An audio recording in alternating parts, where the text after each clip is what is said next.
vedare tinokuchingamidzai zvekare kune chimwe chirongwa pano paZim Facebook Secrets and Confessions. Tadzoka zvekare nemamwe mamessages kune avo vanenge vachida maFNB Gold Business Account. Munokwanisa kuregister maaccounts enyu. You can come to my inbox tobva taona kuti tingabatsirana sei. Zvarakanakira ndezvekuti kunyangwe ukanzi waenda kuZimbabwe unenge uchingoshandisa mari yako iyoyo inenge iri mukadhi. Kunyange ukanzi waenda kuZambia kadhi rako rinenge richingoshanda. Kunyange ukanzi waenda kopi unenge uchingoshandisa kadhi rako iroro. Saka kune avo vanenge vachida kushandisa makadhi iwawo FNB Gold Business, you can come to my inbox kutaura kudai driver wangu akananga kuti RC anenge achingoswaipa achingoshandisa FNB Gold Business account iroro. Ndo zvarakanakira. You can receive your salary. Uye zvekare kune vanoita zvekuhodha, uri kuenda kuTanzania kunohodha zvimwe kuda muZambia uchienda kunohodha, instead yekuzotakura mari yakawanda, mari yako inenge iri mukadhi, unenge uchingoburitsa mari inenge iri mukadhi. So you can come to my inbox tobva tabatsirana. Rekedzai tibva tapinda mumamessages edu atadzoka takakubatirai. Message edu yekutanga yakamera sekudai so: hanzi makadi zvenyu mukoma, ndinokumbirawo kuti munge muchindiposterawo nyaya yangu makavikawo chitupa changu. So nhau iripo ndeyekudai so: ndiri kurota mukoma wangu vakashayika. Mukoma ava vakashayika last year. Ininiwo ndiri murume, ndine makore 25 years ekuberekwa. Handisati ndaroora. Ndainge ndichizviudza hangu kuti kana ndava kuma 27-28 ndobva ndachizoroora. Pari zvino hangu ndine musikana wangu uyo wandiri kufambidzana naye, saka iye achiri kuyunivhesiti zvake ndo zvatainge takawirirana. Tinodanana and I don't even cheat on her, and handina kana basa nezvakawanda. I am busy building for our future. Zvino mukoma vakabva vachizoshayika. It was last year apo pavainge vari munzira vachibva kuCape Town, then vakabva vachizoita accident. Unfortunately he then passed away. Vainge vaina amai guru panguva yacho iyoyo. Amai guru vakazogara muchipatara kwenguva refu, saka kutaura kudai so amai guru vakaremara zvavo, but not too much because vakangotyoka gumbo. Kana kushanda havachakwanisi kushanda, saka vagere kumusha. Ndini ndinotombopota ndichitumidzirawo mari kwavari ende vari kutongotambudzikawo zvavo. Kungotiwo tingangoti ilaki because vabereki vavo vane prazi, saka vanototambura mari noti zvekudya.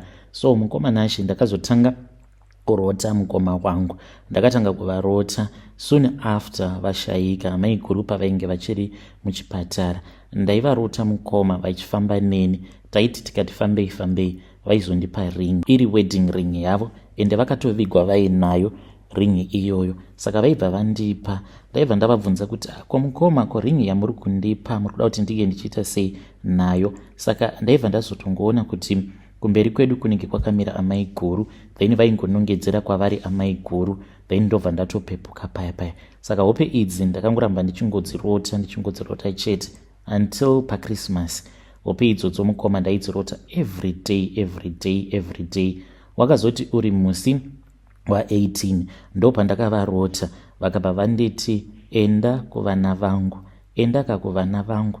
Ndikabva ndati zvino mukoma mari ndoiwana kopi? Handina kana mari. Ndinozviziva kuti kune vana vari kuda kuchengetewa, but mari handina mukoma. Apa ndainge ndichitaura navo ndiri kuhope. Vakabva vanditi ko wadii wandiudza kuti iwewe hauna mari? Ndichakuvigira mari, wazvinzwa here munin'ina wangu?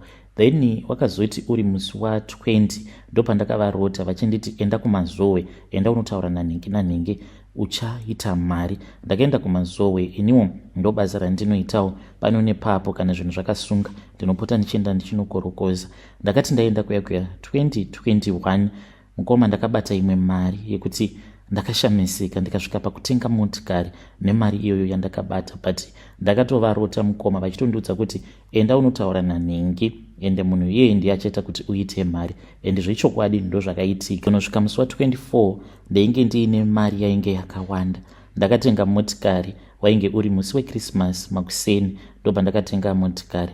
Ndokubva ndatenga chikafu, ndikabva ndatora imwe hanzvadzi yangu, tikabva tachizoenda kumusha uko kugere amai guru. Vakafara chaizvo zvekuti vakasvika pakuyeredza misodzi. Christmas yose tainge tiriko kumusha tiina amai guru, but hakuna kana weukama anozviziva kuti ndo hope dzandakarota idzodzo. Ndakazoti ndadzoka kunoku kuHarare ndo pandakangoramba ndichingorota hope idzodzo, ivo vachiti vainge vachida kuti ndinge ndichiroora amai guru. Nhai mhuri yeZimbabwe, zvinoita here? Zvino ndakabva ndachizoenda kune vamwe sekuru vanoitawo zvechivanhu vanogara kuma-areas ikoko kudhuze nekumazowe. Saka ndakavaudza hope dzose dzandakarota, vakabva vanditi ndo zviri kudiwa nemukoma wangu. Mukoma ivo vari kuda kuti ndinge ndichivagara nhaka.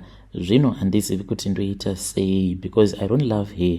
Vakuru kwandiri amai guru. Should I run away? Vedare ndo message iyo yandakatumidzirwa ichibva kuna mukoma vedu. Ngatizamei kuti tinge tichitaura navo mukoma vedu ava. Hanzi pose pandinenge ndichizama kumhanya zvinoitika, hanzi ndinoona kumberi kwangu kunenge kwakasoserwa neminzwa. Ndobva ndashaya kuti ndoenda nekupi, asi ndinozoti kana ndakatarisa uko kwandinenge ndichinzi namukoma wangu, famba wakadai somunin'ina, ina handichakwanisi kuramba ndichifamba newe, nekuti ndasvikawo pandakanzi ndinge ndichikusvitsa. Pandinotarisa ndinobva ndaona kuti kunenge kuine rodhi inenge yakanyatsokunaka, uye zvekare murodhi macho munenge makaiswa matombo. Ndobva ndavabvunza kuti kumatombo awa ndeeiko akaiswa murodhi. Vandobva vanditi aiwa, uchazozviona kana wava kufamba uri mairi rodhi iyi, nekuti matombo awa matombo awakanzi unge uchizofamba uchizonhonga, ndiwo achazokuchengeta mhuri yangu nemhuri yako yauchazoita naamai guru vako. Matombo awa hausi kuzviona here kuti igoridhe? Ipapo ndinozoti kana ndamatarisa zvakanaka, because pose ipapo pandinorota hope idzodzo anenge achiita sekunge granite, but kana ndava kunyatsokutarisa ndinotoona kutoti ko zvariri gold. Matombo iwawo anenge akawanda chose. Saka n'anga iya iri kunditi ndinge ndichiita zviri kudiwa namukoma wangu. Vedare ndo message iyo yandakatumidzirwa ichibva kuna mukoma vedu. Zvakangoma hazvo vedu we. Ngatizamei kuti tinge tichitaura navo mucomment section. Regedzai tibva taenda panyedu inotevera. Nyedu inotevera yakamira sekudai so. Hanzi makadi zvenyu mukoma, ndinokumbirawo kuti munge muchindiposterawo nyaya yangu makavikawo chitupa changu. Inini I pretend to be a faithful wife, but I have a secret husband muSouth African muno muSouth Africa. Murume wangu ndiye akatanga nazvo, akandituka, akanditukira mai vangu. Saka ndakabva ndachizonyengwawo naforumani vekubasa, ndikabva ndavabvuma. Saka kusvika pari nhasi ndinofambidzana navo ivo forumani ava vekubasa. Vanondipa mari yakawanda chaizvo mukoma. Murume wangu pane paakatomboenda kuZimbabwe akanogara, achiti ainge achida kubatsirana nevakomana kuforuma zvitina. Ndakafara. Ipapo ndo pandakabva ndachizotaura nemurume wangu uyu kuti yainge iri nguvawo yake yaainge apiwa kuti ange achiitawo zvaanoda neni. Saka akabva achizondiroora mukoma, but zvewo zvekungoroora kwavo kwavanoita. Ndakaenda kwavo kuKZN uko ndikatonotamba huroora. Mari yaakandipa ndakatumidzira kuvabereki vangu, but hanzvadzi yangu ndiyo yakagamuchira mari yacho iyoyo. Ndokuroorwa kwandakaitwa, yet I am married again. Saka ndiyo secret yangu yandiinayo. Kana mukaposta nyaya yangu ndiziviseiwo, ndichange ndichizotevererawo ndiri mucomment section. Vedare ndo message iyo yandakatumidzirwa ichibva kuna vanzvadzi vedu. Zvakangoma hazvo vedu we. Strange things indeed they do happen in this world. Regedzai tibva taenda panyaya yedu inotevera. Nyaya yedu inotevera yakamira sekudai so. Hanzi makadi zvenyu mukoma, ndinokumbirawo kuti munge muchindiposterawo nyaya yangu makavikawo chitupa changu. Ininiwo ndakarombesewawo neimwe n'anga iyo inogara kuBraeside, but ndava kunetsana nayo n'anga iyi because I don't want to do it anymore, because sekuru ava ivo vanoita sekunge vakandirasirira. Saka ininiwo mukoma, kubva mukukura kwangu ndaingonzi uyu anenge ane manjuzu, uyu anenge ane manjuzu ari paari, nekuda kwerunako rwangu zvekare neskin color yangu. Saka mukuzokurawo ndakazoti ndawanikwa hazvina kuzofamba zvakanaka. Ndokubva ndachizouyawo kuno kuSouth Africa uko kwandakatanga kugara nefriend yangu ndikaitawo zvekutengesa muviri. Izvi ndakazviita kwenguva pfupi ndokubva ndachizosiyana nazvo. Ndikati this one I cannot do it anymore. Mushure mekunge ndaita saizvozvo ndipo pandakabva ndachizodzokera kuZimbabwe. Ndikati nyaya dzacho ndava kuda kuti ndinge ndichidzifambira ndikwanise kuona nekuziva kuti ndingazvifambisawo sei. So mukomana achi ndakatoenda ndikatonoita zvemanjuzu ndikaita zvakasiyana. But pandiri paingonzi njuzu iripo yakashata ine hutsinye, saka inoda kuti inge ichigadziriswa. Mukoma ndakatambudzika. Ndaingoti ndikabatira pamuviri nhumbu yobva yabva, ndikabatira pamuviri nhumbu yobva yabva, until ndazosanganawo noumwewo akandidirecta kwavari ivava sekuru vekuBraeside. Ndakaenda kuya mukomana ashe. Ndokubva ndasvika kuya ndainge ndiina sisi vangu vakandibatsira, asi chakandinetsa ndechekuti vakandipa mvura vakabva vanditi geza maoko netsoka dzako. Mushure mekunge ndaita saizvozvo vakanwa mvura yaiya. So handizivi kuti kune vamwe vanhu vanoziva zvinhu zvechivanhu. Zvese izvi zvandakaitiswa nasekuru ava vachizonditi ndige ndichizodzoka kudare kwavo ndiri ndega, vava kuzondiudza nhau yekuti iwewe kuti unge uchikwanisa kuzokontrola shave riri pauri renjuzu iyi ine hasha, but ichida kukupa mari unofanira kuti unge uchiromba. Ndokuda kunyatsokunzwisisawo kubva kumhuri yeZimbabwe kuti zvandakaitiswa ndizvo here kuti n'anga inokugezesa maoko yobva yakugezesa makumbo yobva yanwa mvura iyoyo. Vakapedza jagi rose remvura tirimo mudare tichingotaura chete. So mukoma mushure mekunge ndazodzokera kuya vakaenda neni kuRwizi. Takati taenda kuya vakabva vanditi ndinge ndichigeza. Ndakagezera zvekare mubhaketi yovainge vakafuratira nevamwe vavainge vainavo. Vakati vandibvunza kuti ndainge ndapedza here. Ndikati hongu, asi ndakati ndakamira mumvura kudaro mukoma ndakaona nyoka iyi. Pandakaiona ndakangoiona yainge ine macolors akasiyana kuita kunge munhu aona rainbow mumvura, asi ndakatoona kutoti iyo inyoka yainge yakakura kuita kunge shato yakakura kwazvo. Ndakavhunduka ndikati nyoka. Vakanditi usavhunduka nekuti zviri normal. Mushure mekunge vanditi usavhunduka zviri normal vakabva vanditi chibuda mumvura. Apa ndainge ndiine bhaketi iro randainge ndiinaro rainge riine mvura. Ndokubva vazotora mvura yaiya vakabva vatanga kugeza.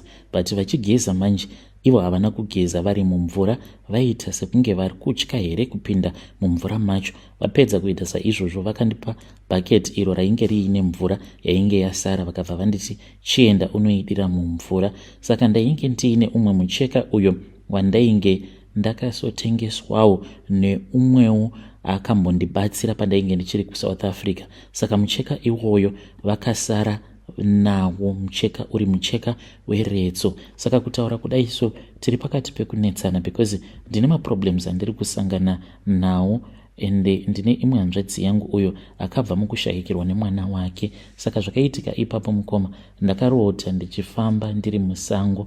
Ndokubva ndachizosangana neimwe njuzu iyo yakandiudza kuti yainge ichinzwa nzara, ikabva yanditi iri kuda ropa, ikatanga kunetsana neni. Ndakabva ndatanga kutiza mukoma.